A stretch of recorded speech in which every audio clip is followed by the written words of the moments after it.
Hi, for those of you who don't know me, my name is Caitlin Mizikar and I am the tumbling director here at HotCheer.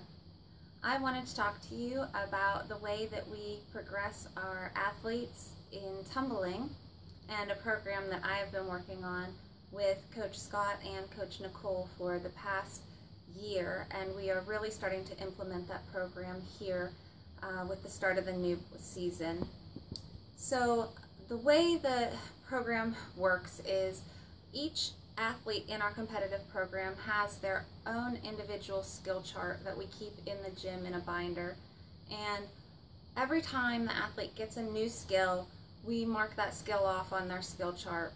And we have the skills in skill blocks, and the first skill block is their level 1 skills, their handstands, their backwards rolls, their back walkovers, those types of skills.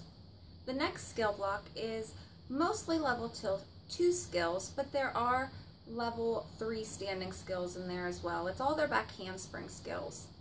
The next skill block is their tuck skills. So it's their level 3 running skills as well as level 4, some of their level 4 standing skills and some of their level 5 standing skills as well. So anything that has a tuck in it and ends in a tuck. So standing tucks, round of handspring tucks, front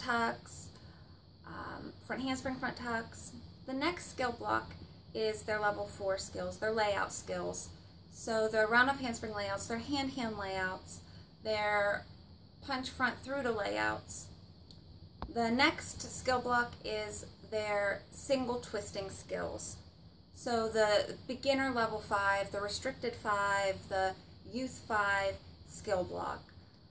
The last skill block is their double twisting skills and their very elite skills. Now the way that we want the kids to progress is based off of a more gymnastics outlook. Gymnastics athletes, gymnasts, they progress a year at a time. They have a skill set for an entire year before they move on to the next skill set. So a level 5 gymnast works on her back handsprings for an entire year before she moves on to her next skill, before she works on her tucks.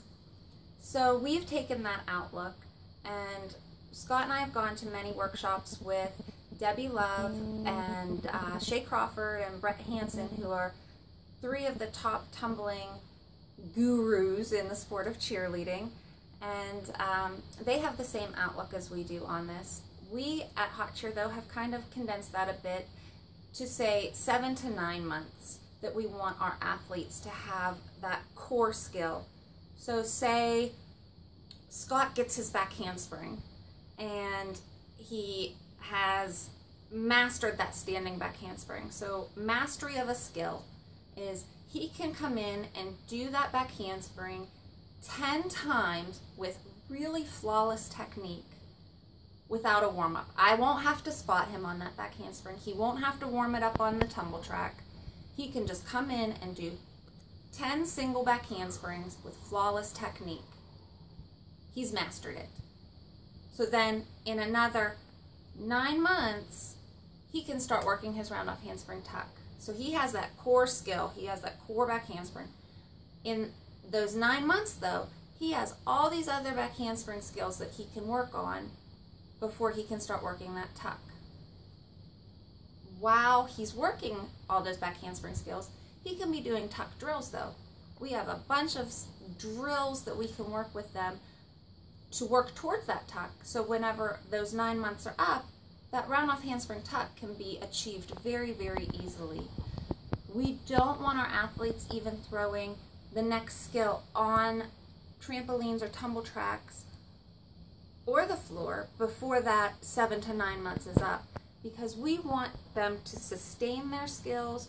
We want them to have less injuries, and we want them to have less mental blocks. And that are our main reasons for having that wait period, that 7 to 9 month wait period.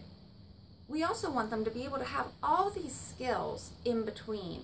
We don't want them just to have a standing back handspring and a round of back handspring, and then jump straight to the round off handspring tuck.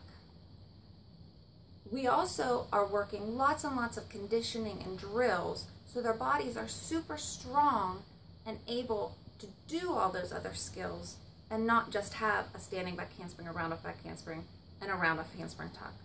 They can do all the extra stuff in between, like the back walk over back handsprings, the back extension roll back handsprings, the front handspring step out, round off back handspring step out, round off back handspring back handsprings, and all the other good stuff so that we can get to those fulls and those double fulls and those standing fulls in the future. Please let me know if you have any questions. I am always happy to talk with you.